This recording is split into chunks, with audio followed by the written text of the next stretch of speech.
Hello viewers, কেমন আছেন? আমি এমডি মানিক আহমেদ, ক্রিকেট বয়সের পক্ষ থেকে আপনাদেরকে স্বাগত।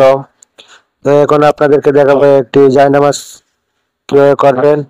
দেখেন, এখানে একটি জায়নামাজ সুন্দর করে ড্রয়িং করেছি আপনাদের জন্য, এবং এটা আপলোড করে দিয়ে দেবো। আপলোড নাম্বার এভাবে একটা শর্টস নিয়ে আপনারা সাজিয়ে নেবেন। এটা সাজাতে অনেক সময় লাগে, এই জন্য আমি সাজিয়ে পরে দেখছি এবং আপনাদেরকে আপলোড করে দিয়ে দেবো। তো আমি যে কষ্ট করে আপনাদের জন্য এটা সাজিয়ে করলাম, এই কষ্টটা আমার সার্থক হবে যদি আপনারা এই ভিডিওটিতে লাইক এবং কমেন্ট করেন, তাহলে এটা সবাই দেখতে পারবে।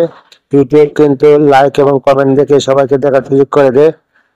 তো আপনাদের জন্য কষ্ট করতে আমার তখনই ভালো লাগবে যখন আমার এই ভিডিওটা দেখে একটা লাইক এবং কমেন্ট করবেন। তো আপনাদেরকে আমি এখন এটা আপলোড করে দিয়ে দেবো এবং জুম করে দিচ্ছি আপলোড নাম্বারটা। এটা আপলোড করে আপনারা ভালো করে দেখে নেবেন কিভাবে করেছি। এখান থেকে আপনারা প্রোগ্রাম করতে পারবেন। সবাই ভালো থাকবেন এবং আমার জন্য দোয়া করবেন।